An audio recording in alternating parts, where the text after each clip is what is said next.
Welcome to Noticias El Salvador. In this space for conversation and reflection, we explore current events from El Salvador and around the world together. You can support this project via PayPal and through the links found in the description. Find US on your favorite platform. We are on Spotify, Amazon Music, Apple Podcasts, TuneIn Radio, virtually everywhere, as Tech EP 503. Thank you so much. Thank you for having me. It's great to be here to dig into all this. Yeah, absolutely. All right, with that out of the way, I want to welcome you, yes, you listening right now, to a deep dive that covers some of the most intricate tectonic shifts happening across the globe today. We are staring down a massive stack of materials. Oh yeah, it is a mountain of data today. Literally a mountain. We have articles, raw economic data, market analyses, intelligence reports. And when you look at all this paper on the table, it paints a picture of a world undergoing a rapid structural transformation. That's the perfect way to phrase it. Right. Structural transformation. Right. Because on one end of the spectrum, we have kinetic warfare, physically disrupting the supply chains of the globe, literally shutting down the flow of energy. And then on the exact opposite end, we have artificial intelligence agents being given the keys to autonomously navigate and execute trades in global financial markets. Which is, it's unprecedented. Okay, let's unpack this. The mission for this deep dive is to cut through the noise. We are going to synthesize these incredibly dense documents and figure out how a drone strike in the Middle East is fundamentally connected to a line of code executing a trade on a server in Wyoming, and ultimately how all of this impacts you. It is a massive undertaking, but it is entirely necessary to understand the current landscape. Because what we are truly examining today when we sift through all these provided materials is the violent collision between physical reality and digital infrastructure. Right. As a financial analyst, my focus is always on the underlying architecture of value. Today is fundamentally about connecting the dots. We're looking at geopolitical shocks, tangible kinetic events happening on the ground, in the shipping lanes, and in the airspace of volatile regions, and tracing their impact directly to the macroeconomic realities that govern our everyday lives. The actual plumbing of the world. Exactly, the plumbing. We have the literal pipelines moving oil, and we have the digital ledgers moving capital. Right now, both of those systems are under unprecedented stress. That is the perfect framework for this discussion. Now, before we take a single step further into this material, I need to make a statement of absolute clarity to you, our listener. Yes, this is crucial. The documents and reports we are unpacking today contain highly sensitive, heavily politicized, and ongoing situations. We are going to be discussing international conflicts, specifically a multi-front escalation in the Middle East. We'll be looking at military actions, defense procurement, and the stated policies of various sovereign governments, including the United States, Iran, Israel, and several nations in the Gulf. Right. We must explicitly state right here at the top that neither of us at this table is taking a side. We are not endorsing any political viewpoints, we are not validating any military strategies, and we are absolutely not injecting our personal opinions into these global conflicts. Absolutely not. Our mission today is 100% strictly to impartially report on the contents of the provided materials. We are here to analyze the factual reporting, unpack the economic data, and trace the market movements. We are reading the data. We are not judging the actors involved. That is a critical baseline to establish. The data sets and intelligence reports we have in front of us are staggering in their complexity. They speak volumes entirely on their own about the precarious state of global markets and international security. We will let those reported facts and the observable economic reactions to them drive every single piece of our analysis today. With that firmly established, let's move into the first major area of our deep dive. We are looking at massive geopolitical shockwaves. The provided materials detail a severe multi-front escalation in the Middle East that is fundamentally rewriting the map of global trade routes. And the scope here is it's staggering. It really is. The documents outline a situation where Iran has actively targeted locations in Israel, the United Arab Emirates, Bahrain, and various United States bases in the region. And the toll here, both the human cost and the infrastructural damage, is severe. Yeah, the human element is tragic. It is. The materials report that a 29-year-old woman was tragically killed in Bahrain when a residential building was struck. At least 7 sailors have lost their lives in a series of attacks on merchant ships attempting to navigate near the Strait of Hormuz. And then you have the impact on critical infrastructure, which is what the markets are watching so closely. Exactly. The Ruwais oil refinery, located in the United Arab Emirates, was forced to completely halt its operations after a drone strike caused a massive fire in the surrounding area.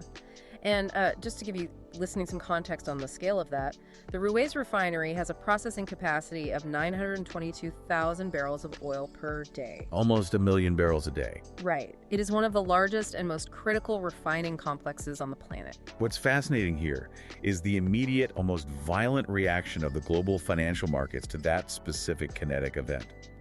The Ruwais facility is a cornerstone of global energy processing. When a facility that handles nearly 1 million barrels a day goes dark in a region already fraught with tension, the macroeconomic impact doesn't take days to materialize. It is instantaneous. The markets just react. Instantly. If we look at the data provided, we saw Brent crude, which is the primary international benchmark used for pricing oil experience, a dramatic spike. It shot up to nearly $120 a barrel in the immediate aftermath before eventually settling back down into a volatile trading range around $90. Wow. That represents a 24% increase in the cost of raw energy since this specific phase of the conflict escalated back on February 28th. Let me stop you there just to make sure we are unpacking this fully. When we say Brent crude is the international benchmark, what does that actually mean for the everyday economy? Like, why does a trader in London or New York care if a specific barrel is priced at $90 versus $120, and how does that ripple outward? That is the essential question. Brent crude isn't just a number on a screen. It is the foundational input cost for the modern industrial world. It represents oil extracted from the North Sea, but it serves as the reference price for roughly 2/3 of all globally traded crude oil. So when traders see a refinery like Ruwais go offline, they aren't just reacting to the temporary loss of those specific barrels, they are pricing in the risk premium. Meaning they're betting on things getting worse. Exactly. They are placing bets that future supplies might also be disrupted. So when the price jumps 24%, that cost is immediately passed down the line. The shipping companies paying for bunker fuel to move cargo containers from Asia to Europe have to pay more. The airlines buying aviation fuel. They pay more. The manufacturers using petroleum-based plastics have to pay more. That 24% spike acts as a massive unlegislated tax on the entire global economy, squeezing profit margins and driving up inflation for consumer goods across the board. And what the materials make very clear is that this isn't just an isolated incident of one refinery shutting down. The very physical geography of how we move energy is being rewritten in real time out of pure necessity. Yeah, the map is changing. The documents state that the Strait of Hormuz is now effectively closed to the vast majority of non-Iranian-linked vessels. For you listening, if you picture a map of the Middle East, the Strait of Hormuz is this incredibly narrow, V-shaped waterway that connects the Persian Gulf to the Gulf of Oman, and eventually the open ocean. It's a tiny bottleneck. Tiny! At its narrowest point, the shipping lanes are only about 2 miles wide in either direction. Historically, 1/5 of the world's daily oil consumption passes through that tiny stretch of water. 1/5 of global consumption, that's wild. And right now, the data from maritime tracking services shows massive commercial tonnage supertankers carrying hundreds of millions of dollars of energy just sitting idle on either side of the strait, effectively paralyzed by the risk of crossing. They just won't risk it. It is so severe that Amin Nasser, the CEO of Saudi Aramco, which is the state-owned petroleum company of Saudi Arabia, is on the record stating they are taking drastic measures. They are physically redirecting their oil away from the strait entirely. Yeah, the pipeline redirect. Right. They are utilizing a massive east-west pipeline to pump roughly 7 million barrels of oil a day across the Arabian Peninsula to the Red Sea, specifically to the port of Yanbu, just to avoid having their ships pass through that choke point. If we connect this to the bigger picture, Amin Nasser's assessment of the situation is incredibly sobering. He notes explicitly that if this blockage in the Strait of Hormuz lasts for a long period, you'll have a profound structural impact on the global economy. Because pipelines can only do so much. Exactly. Redirecting 7 million barrels a day through a pipeline is a logistical marvel, but is not a perfect substitute for the sheer volume that supertankers can move through open water. It creates bottlenecks elsewhere. It extends shipping times. A prolonged blockage doesn't just hurt the countries physically located in the Persian Gulf, it creates a cascading domino effect. As supply becomes constrained and shipping routes become longer and more expensive, the baseline cost of existence for the global economy increases. And the rhetoric surrounding this physical blockade is doing nothing to calm those markets down. In fact, the war of words detailed in the documents is just as intense as the kinetic reality, and it's directly driving up that risk premium you mentioned earlier. Oh, the rhetoric is fueling the fire. We have statements quoted from very high-level Iranian officials. Mohammad Bagher Kolobov, who is the president of Iran's parliament, made a defiant statement declaring that they are absolutely not looking for a ceasefire. Right. Furthermore, Ali Larijani, another high-level security official, actively dismissed the threats of retaliation, stating on the record that the Iranian people do not fear empty threats. And this is all in direct response to extremely aggressive statements made by Donald Trump. Which the markets also have to price in. Exactly. The materials show that Trump stated unequivocally that if Iran does anything to stop the flow of oil in the Strait of Hormuz, they will be hit by the United States 20 times harder than they have been so far. He framed the potential conflict as a brief excursion, but the reality on the ground, with officials in the region talking about preparing for a decade-long war, suggests something far more entrenched and intractable. The rhetoric is a critical variable in the economic equation because financial markets possess a deep structural hatred for uncertainty.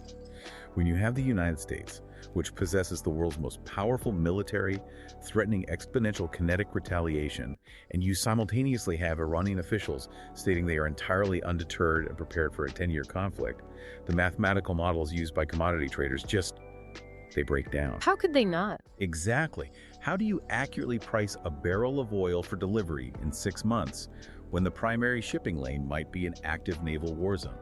You can't. So you price it as high as possible to cover your risk. Every container ship moving through the broader region, even if it avoids the strait itself, faces skyrocketing insurance premiums, which are then passed on to the consumer. That makes perfect sense. All right. But I want to pivot here because while the physical blockade and the political rhetoric are gripping, the materials reveal a layer to this conflict that is deeply unsettling because it bridges the physical and the digital. This is where it gets sci-fi. It really does. We need to talk about the electronic warfare aspect. This is the part of the data that really made me stop and reread the page. Tell us about the GPS spoofing and what maritime tracking data uncovered near Ras Al Khaimah. This is a perfect, terrifying example of how modern warfare blurs the line between kinetic force and digital infrastructure. Firms that specialize in tracking global shipping data detected a massive, highly sophisticated pattern of satellite navigation interference off the coast of the United Arab Emirates. But it's crucial to understand that this was not mere jamming. Okay, break that down for us. What is the technical difference between jamming a signal and spoofing it? So jamming is denial of service. It's when you blast radio noise at a GPS receiver so it loses its signal, essentially making a ship disappear from the digital map. It creates a blank spot. You know it's there, but you can't see it. Like blinding a camera. Exactly. Spoofing is active deception. With spoofing, an electronic warfare system transmits a counterfeit GPS signal that is slightly stronger than the real one coming from the satellites in orbit.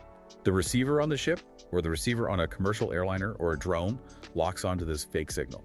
Once locked, the spoofer can manipulate the perceived location, speed, and heading of that vessel. In the case documented here, the interference was generating the digital appearance of multiple large vessels moving in a tight strait formation directly toward the closed Strait of Hormuz. So they are literally creating digital ghost ships. They are making it look like an armada is sailing into a war zone when the water is actually empty. Exactly. They are painting false targets on the world's digital canvas. When data analysts looked closer at the physics of how these digital blips were moving, they realized the routes, the reported headings, and the speeds were completely inconsistent with physical reality. Because real ships don't move like that. Right. Ships don't move in perfect, undeviating straight lines, regardless of currents or other traffic. It was an artificial, weaponized data stream designed specifically to create the illusion of a massive fleet moving into the conflict zone. I want to focus on the downstream effects of that, because we are not just talking about confusing a human radar operator sitting in a control room looking at a green screen anymore. The modern global economy doesn't work like that. No, everything is automated. We are talking about corrupting the foundational data streams that feed directly into algorithmic trading bots, automated supply chain logistics software, and global insurance models.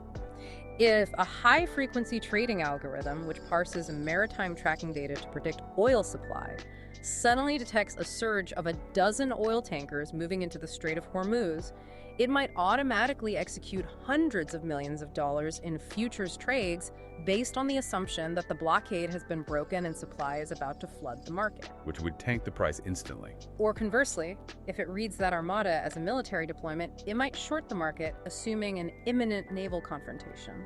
That is the exact vulnerability that makes this so dangerous. We have built an automated global economy that assumes the data it receives is a faithful representation of physical reality. When that assumption is broken, the algorithms act on hallucinations. The algorithms just believe whatever the data feed tells them. Right. Analysts at these maritime data firms had to frantically implement completely new software protocols just to manually weed out these falsified trajectories. They had to teach their systems to ignore the fake ships just to maintain a reliable picture of reality for their clients. When the underlying data layer of the global economy is corrupted by military electronic warfare, the physical supply chain and the financial markets that track it are essentially flying completely blind. And while we are discussing the intersection of military technology and agility, there is a fascinating, almost frustrating revelation in the documents about how the United States is handling the actual physical drone threat in this conflict. This part is a really stark look at bureaucracy. It really is. The materials state that Ukrainian officials approached the United States government nearly 7 months ago. They came offering combat-tested, highly specific anti-drone technology that was designed explicitly to intercept and destroy the Iranian Shahed drones, the exact same drones that are currently causing havoc and shutting down refineries in the Middle East. President Volodymyr Zelensky actually pitched this directly, proposing a system of low-cost interceptor drones and the creation of specialized drone combat centers in the region. And the deeply critical point here is that the United States initially rejected the proposal entirely. 7 months ago. Yes. The documents indicate that the offer was discarded by the administration at the time.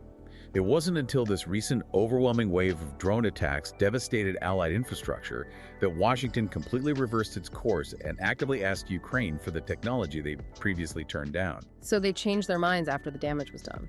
Exactly. An official is quoted in the materials admitting that this initial rejection was a significant tactical error, acknowledging that deploying the Ukrainian technology months earlier would have heavily mitigated the current damage. It raises a massive question about the agility or the lack thereof in modern military procurement and bureaucratic decision-making.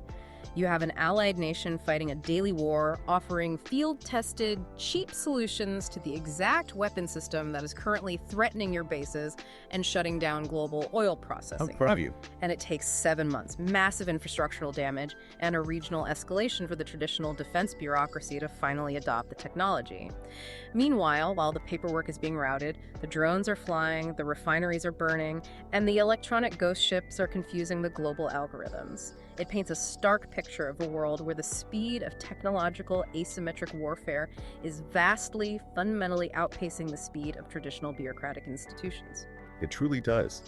And as we mentally picture those deserted, physical waters of the Strait of Hormuz with real, massive supertankers stalled in port out of sheer physical fear, while digital ghost ships sail onward on spoofed data feeds, we see a profound vulnerability. The choke points of the global economy are no longer just physical geographic straits that can be defended by a navy. They are the data feeds, the algorithms, and the technological supply chains that govern how the physical world operates. So what does this all mean? If the physical supply chain of energy is experiencing these massive kinetic and digital choke points, what happens when we look at the pure digital choke points in global finance? That's the other side of the coin. Exactly. Because according to our stack of documents, the plumbing of the financial world is undergoing a seismic shift of its own right now, independent of the kinetic wars, but equally impactful to the global structure. Let's pivot our focus to Section 2, the crypto-TradFi convergence. The materials detail a massive historic story about a digital asset entity breaking directly into the Federal Reserve System. This is a monumental shift in the architecture of banking. The documents outline that Kraken Financial, which is a known digital asset institution, has achieved something historically unprecedented. They have secured a master account directly with the Federal Reserve Bank of Kansas City. Let's slow down and really explain the mechanics of this, because for anyone who isn't deep into banking infrastructure, this might just sound like corporate red tape, but it is fundamentally revolutionary. Kraken Financial operates as a special purpose depository institution, or an SPDI. This is a specific type of banking charter created in the state of Wyoming. By getting this master account approved, it means Kraken can now directly settle United States dollar transactions via Fedwire. They have effectively eliminated the need to use traditional correspondent banks. To truly understand the magnitude of this achievement, you have to look at how traditional correspondent banking works, especially for an industry considered high risk like digital assets. If you are a crypto exchange, or frankly even a smaller regional traditional bank, you generally do not have a direct digital line to the Federal Reserve to settle massive dollar transactions. You don't have a seat at the main table. Instead, you have to rely on a larger correspondent bank, a massive Wall Street institution, to act as your intermediary. Like a middleman. Think of it like an old-fashioned bucket brigade trying to put out a fire. You want to move money to a client? You hand your transaction to Bank A, who processes it and passes it to Bank B, who eventually submits it to the Fed for final settlement. It is slow, it incurs fees at every step, and most importantly for the crypto industry, it is incredibly fragile and dependent on the goodwill of those intermediaries. That fragility is exactly what the documents highlight. The materials note that crypto firms have spent the better part of the last decade suffering from what industry insiders call fragile banking partnerships. Yes, the constant debanking. We've seen it play out repeatedly. A traditional bank will agree to provide fiat on-ramps and off-ramps to a crypto exchange. Everything works fine for a year, and then suddenly, due to a shift in regulatory pressure or a change in the bank's internal risk assessment algorithms, they will just completely sever ties with the crypto firm, often with little to no advance notice. Which is a nightmare for operations. It strands customer funds and disrupts the entire sector. But by securing this direct master account, Kraken is essentially replacing that slow, risky bucket brigade with a direct, high-speed fiber optic pipeline straight into the heart of the United States banking system. They don't need permission from a middleman anymore. And the reason they achieved this, where others have failed, comes down to the structure of that Wyoming SPDI charter. What makes the SPDI unique, and what likely made the Federal Reserve regulators comfortable enough to finally grant this unprecedented access, is the structural safeguard built into the law itself. SPDIs are legally required to operate on a 100% full reserve model. Let me play devil's advocate here, or at least ask for clarification. The vast majority of people use fractional reserve banks. When I deposit $100 into a traditional checking account, the bank doesn't just lock that $100 bill in a vault. They keep maybe $10 in reserve and lend the other $90 out to someone buying a house or starting a business. That is how traditional banking works, right? Precisely. That is fractional reserve banking. Yeah. It creates liquidity in the economy, but it also creates risk. If every single depositor at a traditional bank asked for their money back on the exact same day, the bank would fail because the money is tied up in 30-year mortgages. It literally isn't there. Hence the bank runs we saw historically. Exactly. A full reserve SPDI operates completely differently. The law dictates that every single fiat dollar deposited by a customer must be fully backed by liquid assets held by the bank, usually cash or short-term treasury bills. They are not allowed to lend your deposits out. It completely eliminates the traditional risk of a bank run. Because of that inherently conservative structure, the systemic risk they pose to the Federal Reserve System is drastically lower. It is a massive validation of a very long, very tedious corporate strategy. The documents note that Kraken has been working on this for over 5 years. We are talking about half a decade of sustained regulatory engagement, submitting to extensive examinations, and essentially choosing to build their infrastructure deep inside the established regulatory perimeter, rather than trying to circumvent it or operate in offshore gray areas. If we connect this to the bigger picture, we have to look closely at a quote provided in the materials from Arjun Sethi, the co-CEO of Payword, which is Kraken's parent company. He stated that this milestone marks the convergence of crypto infrastructure and sovereign financial rails. That phrasing is deliberate. Sovereign financial rails. Yes, he is emphasizing that with a master account, they are no longer a peripheral third-party participant forced to beg for access to the United States banking system. They are now a directly connected financial institution on par with traditional banks in terms of settlement capabilities. However, we do need to be clear at the parameters here. This isn't a completely unrestricted golden ticket. The documents are very specific in noting that this is a limited purpose account. What exactly are the limitations? It is crucial to note the boundaries. Because Kraken is operating as a full reserve SPCI and not a traditional commercial bank, they will not earn interest on the massive reserves they hold at the Fed. Furthermore, they will not have access to the Federal Reserve's emergency lending facilities, the discount window that traditional banks utilize when they face liquidity crunches. But frankly, for a crypto institution whose primary goal is moving fiat quickly and securely, the lack of emergency lending is a non-issue. The direct access to Fedwire for instantaneous, trustless dollar settlement is the actual prize. It fundamentally changes their operational efficiency. So, extrapolating from this breakthrough, does this mean the floodgates are about to open? We know from the materials that Custodia Bank, which is another high-profile Wyoming SPDI, was previously denied a master account. While the materials don't specify the exact date of that denial, they do note that Custodia has been locked in intense litigation with the Federal Reserve over that rejection. Does Kraken's approval signal that the Federal Reserve is finally warming up to digital assets globally, or is this just a highly specific, one-off exception based on Kraken's particular corporate structure? That is the defining question for the industry right now. Traditional banking lobbying groups are already expressing deep concern. They are pointing out the lack of transparency in how this specific account was granted before official, generalized regulatory frameworks for these limited-purpose accounts were even finalized and published. It is highly likely that Kraken's success will intensely amplify the pressure on the Federal Reserve. We will likely see a flood of other crypto-related firms and potentially fintech companies broadly seeking the exact same direct access, using Kraken as the legal precedent. And the long-term technological possibilities of this convergence are staggering. The documents frequently mention the potential for atomic settlement. For you listening, atomic settlement is a term that describes the instantaneous, simultaneous exchange of two different assets. It's the holy grail of trading. In traditional finance, if you buy a stock, it takes days to actually settle. They call it T+2, the trade date, plus 2 business days for the money and the stock to actually change hands and clear all the clearinghouses. With atomic settlement via a crypto rail connected directly to the Fed, there are no waiting periods. There is no T+2. You execute the trade, and the fiat dollars and the Bitcoin swap wallets at the exact same millisecond. No counterparty risk. None. The materials suggest we are moving toward building complex, programmable financial products within a fully regulated, sovereign-backed framework. We are witnessing the deep structural integration of TradFi traditional finance with digital assets. It is a profound transition in the mechanics of money. But as you noted in our introduction, just as the physical choke points of global trade are being manipulated by digital ghosts, this newly integrated digital financial infrastructure is facing a radical, unpredictable evolution of its own.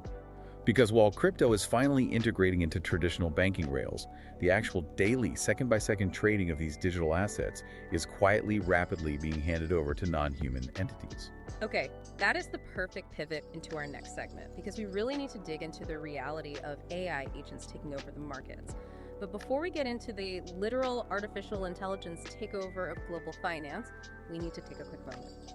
Before we move on, I want to gently remind you that you are tuned into the Tech UP 503 podcast. Exploring these massive, interconnected global shifts from kinetic warfare to the intricacies of the Federal Reserve takes a tremendous amount of research, synthesis, and dedication. This space for conversation relies entirely on listener support to keep the microphones hot and the research flowing.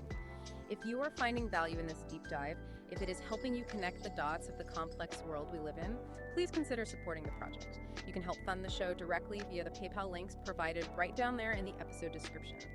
Every little bit helps us bring you this level of independent, detailed analysis. Thank you so much for being part of this community. All right, let's dive right back into the deep end. We are moving to Section 3, the AI takeover of finance and the battle for control. The documents reveal an incredibly rapid, almost frantic arms race regarding the deployment of AI trading agents by the major global crypto exchanges. The sheer speed of this deployment is staggering. Over just a very tight 5-day period covered in the materials, we saw 3 major platforms, OKX, BingX, and Kraken, all launch massive new technological infrastructures.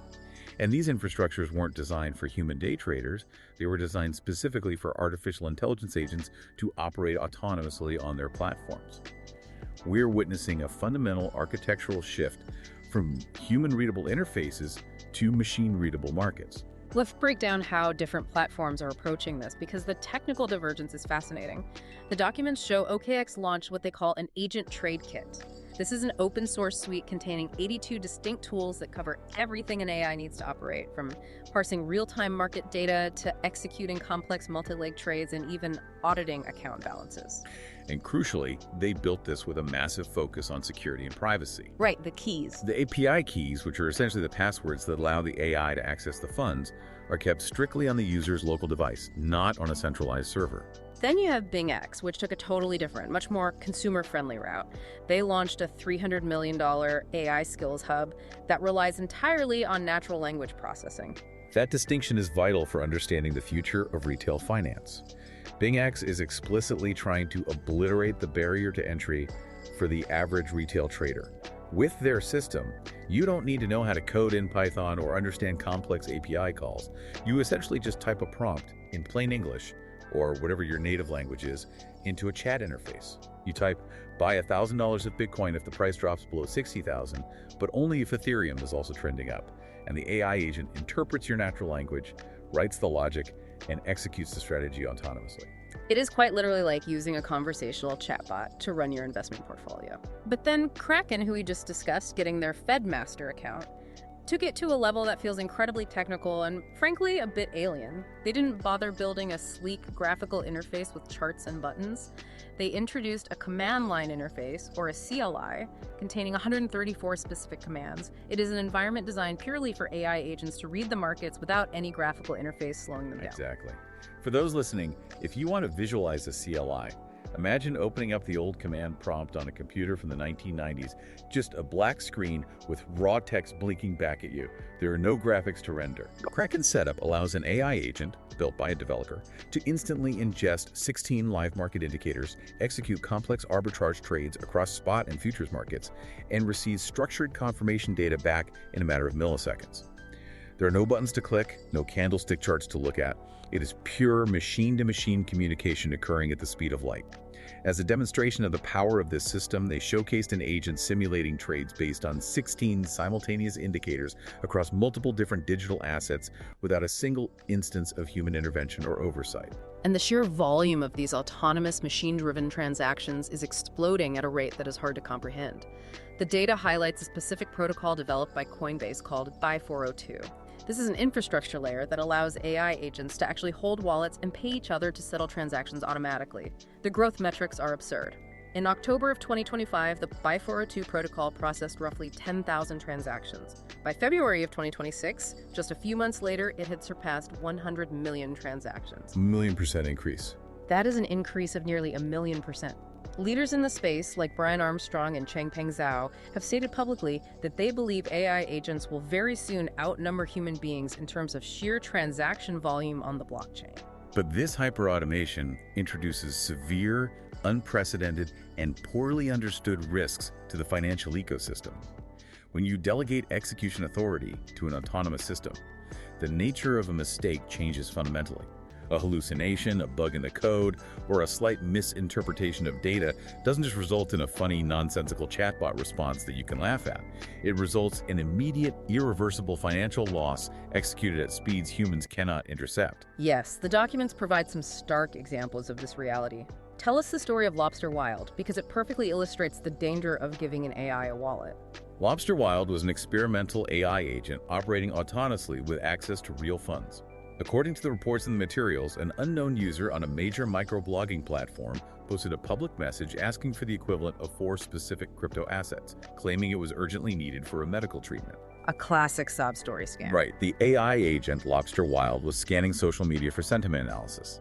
It ingested this post, misinterpreted the context entirely, perhaps viewing it as a legitimate financial directive from a developer, or failing to understand the concept of a digital scam, and it autonomously transferred the equivalent of $617,000 in tokens directly to this unknown individual's wallet. Over $500,000 gone into the ether because an AI fundamentally misread the context of a social media post. And it gets even more complex when we look at decentralized finance, or DeFi. The documents cite a major incident involving the Moonwell DeFi protocol. For context, DeFi relies on smart contracts, pieces of code that automatically execute financial agreements without a middleman. Right. In this case, an AI agent was tasked with providing pricing data to one of these smart contracts. The AI made what seemed like a minor numerical error. It priced a specific asset at $1.12, the catastrophic problem. Yeah. The actual real-world market value of that asset at that exact moment was over $2,200. A massive discrepancy. Human attackers monitoring the blockchain immediately spotted the massive discrepancy, ruthlessly exploited the mispriced smart contract, and drained $1.7 million from the protocol. The error passed all reviews because there were no human reviews. The AI acted, the smart contract executed flawlessly based on the bad data, and the money was gone. And this incident points to a massive underlying structural flaw in our current blockchain technology. A detailed report provided in the materials highlights that foundational infrastructures, like the Ethereum network, were originally conceptualized and built on the core underlying assumption that a human being is initiating, reading, understanding, and cryptographically signing off on every single transaction. They assumed human friction. Exactly. The security model relies on human friction. When you remove the human from the loop and you allow an AI to sign transactions at light speed, theoretical errors or tiny hallucinations instantly become permanent, catastrophic financial losses in the blink of an eye. Here's where it gets really interesting, though. Because as these highly capable yet highly fallible financial AI agents are aggressively taking over the crypto markets, the actual companies building the foundational AI models, the brains behind these agents are fighting a massive existential battle over regulation and ethics with the United States government itself. The documents detail a landmark lawsuit. Anthropic, the company that developed the Claude AI model, is actively suing the United States government, specifically the defense apparatus. This is a profound legal battle that cuts to the core of the supply chain of artificial intelligence. The Pentagon essentially designated Anthropic as a supply chain risk. This is a severe bureaucratic tool.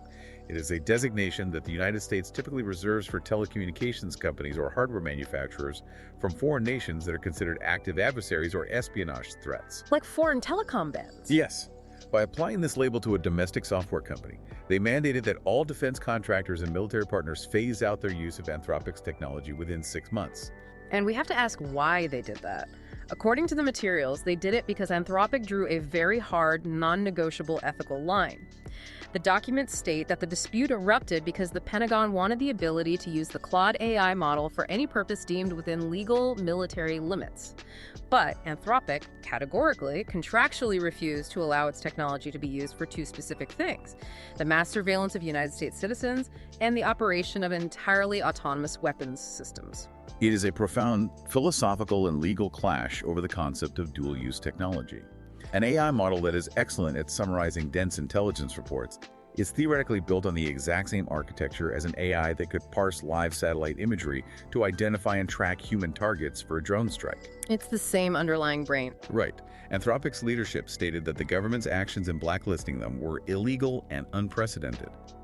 They are arguing that the government is effectively punishing a private enterprise for exercising protected speech and enforcing its own internal safety and ethical protocols regarding autonomous warfare. They are arguing that the procurement power of the state cannot be used to force the private company to build digital weapons against its will. And the contrast with their main industry rival, OpenAI, is striking. The documents note that while Anthropic is suing the government to avoid being integrated into potential weapons systems, OpenAI recently announced an agreement to allow the Pentagon to deploy its AI models on classified secure defense networks. Leadership at OpenAI has stated they are working closely with the government to ensure safeguards are in place, but the divergence in corporate strategy regarding military application is stark. And the political reaction to Anthropic's stand was explosive. Donald Trump utilized a major social media platform to aggressively attack Anthropic. He publicly labeled the company's leadership as left-wing lunatics who made a disastrous, unpatriotic mistake in trying to force the hand of the military, and he explicitly demanded that all federal agencies immediately cease using Claude. But the irony of that public pressure campaign is incredible. According to the data provided, that aggressive social media post actually backfired entirely in the consumer market. Immediately after the government announced the supply chain risk designation and the highly publicized social media attack went live, Anthropic experienced what the materials describe as unprecedented demand from everyday retail consumers. People rallied behind them. They really did. People actively flocked to download and use the Claude chatbot specifically as a show of support for the company's resistance against the government's push for unrestricted military use of AI. It reveals a deep underlying societal anxiety. People are intensely uncomfortable with the idea of giving artificial intelligence the keys to mass surveillance and kinetic warfare. It absolutely does. It shows a fracture in public trust. So let's synthesize what we have so far. We have AI agents that are demonstrably capable of misinterpreting a text post, mispricing an asset by thousands of dollars, and losing millions in a fraction of a second while operating on global financial rails. And simultaneously, we have the creators of these very same artificial intelligences fighting the United States military and federal court over whether these systems possess the reliability and ethical grounding to be allowed to operate autonomous lethal weapons. The intersection of highly capable yet demonstrably fallible artificial intelligence with both global capital and kinetic warfare is undoubtedly the defining systemic risk of this decade. It is heavy. It really is a lot to process. We are watching the underlying architecture of the future, both military and financial, being built in real time, and it feels incredibly unstable. Let's try to bring this macro analysis down to the micro level. How are these massive global shifts from kinetic warfare shutting down oil refineries to AI trading bots executing millions of trades in Wyoming actually reflecting in broad market sentiment and, more importantly, in the daily realities of everyday people? Let's move to Section 4. Market sentiments, global oddities, and local realities. The market sentiment data provides a truly fascinating, almost contradictory window into the psychology of the global investor navigating this chaos right now. If we look at the decentralized prediction markets detailed in the documents, we see a very specific, highly isolated form of cautious optimism regarding digital assets, specifically Bitcoin. The data shows a 62% probability of Bitcoin hitting $75,000 by the end of March, with derivative contracts betting on that specific outcome trading at 58 cents. Let's dissect what that actually tells us about investor psychology. Because on one hand, predicting $75,000 is projecting a very strong bullish number. But on the other hand, the materials note that the broader fear and greed index for the crypto market is sitting at a very cautious level of 28. It just barely transitioned out of a state of extreme fear and into regular fear. So the mathematical probability models are predicting a high price, but the actual emotional sentiment of the traders moving the capital is terrified. It is the defining paradox of modern algorithmic investing. Let's unpack those prediction market numbers further because the contradiction is glaring. While the market shows that 62% moderate optimism for a $75,000 price point, it assigns only a microscopic 1% chance to Bitcoin hitting $100,000. It is completely mathematically discounting the possibility of a massive breakout bull run. Right. But simultaneously, it assigns only a 7% chance of a catastrophic crash below $50,000. The collective intelligence of the market is betting heavily on a tight, stable, moderately upward range, while completely ignoring the potential for extreme volatility in either direction. Which, as a human observing the world, seems entirely detached from reality. We just spent 40 minutes discussing oil refineries literally on fire, super tankers paralyzed by digital ghost ships, and autonomous AI agents losing millions of dollars to typos. How can the financial markets possibly assume stability in the face of all that systemic friction? They assume stability because algorithms often struggle to price in unprecedented geopolitical black swan events until they actually happen. And that disconnect is exactly why industry veterans are sounding the alarm. The documents quote Sebastian Serrano, the CEO of the crypto platform Ripio. He explicitly warns that if that underlying extreme fear returns to the market, perhaps triggered by a sudden violent escalation in the Strait of Hormuz that spikes oil to $150, Bitcoin and other risk assets could easily plummet to test the $60,000 to $53,000 support range. A huge drop. He believes we might be entering a prolonged, grinding crypto winter, lasting until late this year. The automated markets are aggressively pricing instability, but the physical, geopolitical reality is anything but stable. And speaking of the geopolitical reality taking surreal turns, the documents highlight a truly bizarre diplomatic oddity amidst all this global tension. The materials note that Argentine President Javier Milei, during a diplomatic visit to the United States, was actually spotted and caught on numerous videos dancing to Hebrew songs with a large group of Orthodox Jews in New York. It is a striking, highly unexpected image, given the broader context. You have a massive global economic crisis brewing directly over an escalating kinetic conflict involving Israel and Iran, which is destabilizing global energy markets. And simultaneously, the leader of a major South American economy is in New York, actively and publicly participating in a cultural and religious celebration closely associated with one side of that exact conflict. It perfectly underscores how deeply intertwined global politics, cultural signaling, and economic diplomacy have become, often manifesting in highly unpredictable, localized ways. Unpredictable is absolutely the word. Now, to close out our analysis, I want to bring all of these massive, abstract, global mechanisms all the way home to El Salvador. I want to explain to you, the listener, how the burning refineries and the AI algorithms actually touch the ground here locally. The documents present a fascinating, complex dichotomy for the country. On the macroeconomic front, El Salvador has recently secured a major tangible trade victory. Textile exports from El Salvador to the United States have officially achieved zero tariffs. That is huge. It is. That is a massive competitive boost for the local export economy, a victory for the manufacturing sector, and a clear sign of strong economic integration with United States trade policies. It is a significant macroeconomic win. But that high-level victory contrasts sharply, almost painfully, with the microeconomic realities facing the average citizen on the ground. The data shows that despite these international trade wins, El Salvador currently suffers from the highest housing prices in the entire Central American region. This is the insidious nature of imported global inflation. When oil shocks in the Middle East drive up the cost of global shipping and raw materials, that inflation inevitably trickles down. It inflates local asset prices, drives up the cost of construction materials, and ultimately makes basic homeownership incredibly difficult, if not impossible, for the average working citizen, regardless of how well the national textile exports are performing. And the daily, tangible struggles with basic infrastructure are very real and documented here. The materials report that Symetris, which is the medical syndicate, is actively having to step in and donate critical medicines directly to patients because there are severe, persistent shortages within the national Social Security healthcare system. Furthermore, NDA, the national water utility, is currently announcing ongoing interruptions to the potable water service in the very center of San Salvador. The juxtaposition is what makes analyzing the global economy so striking.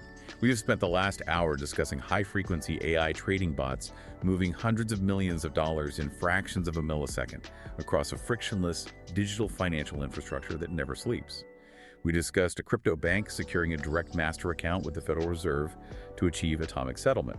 And simultaneously, in the physical world, citizens in El Salvador are relying on donated medicines from a labor union because the national healthcare supply chain cannot meet basic demand, and they are facing days without running water in their own capital city. It is the ultimate defining paradox of our time. How do you, as an everyday citizen, navigate a world where a drone strike on a refinery in the United Arab Emirates instantly raises the cost of your gasoline, and global inflation driven by supply chain chaos prices you out of your local housing market? While simultaneously, digital assets and artificial intelligence offer this parallel, hyper-efficient, yet incredibly volatile financial ecosystem right on your smartphone.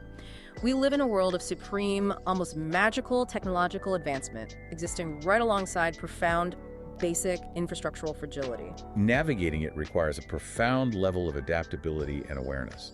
The structural technological changes are happening significantly faster than our human institutions, whether that is the Military Procurement Office, the Federal Reserve, or local utility companies can regulate, adopt, or mitigate them. And the consequences of that lag are distributed globally, affecting everyone from the commodities trader in London to the family in San Salvador. Which brings us to the end of this incredibly dense, far-reaching deep dive. Let's synthesize everything we have unpacked today. We are clearly living in an era of profound, accelerated transition.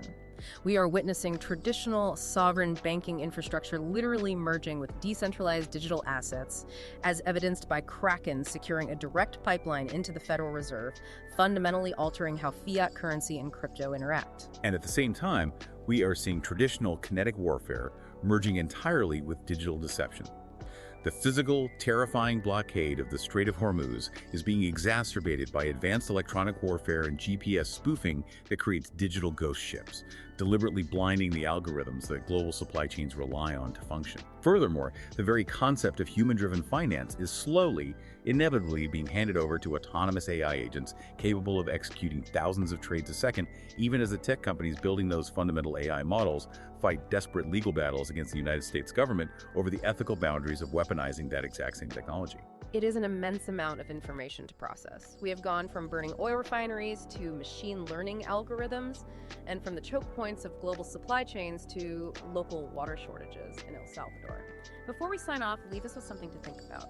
What is the final provocative thought that ties all of these disparate threads together for our listener? I want you to consider the ultimate inevitable collision of all these forces we discussed today.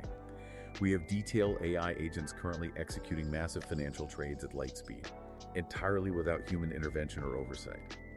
We've discussed military electronic warfare, utilizing advanced GPS spoofing to create massive fake data sets of ghost ships to disrupt the global tracking of oil.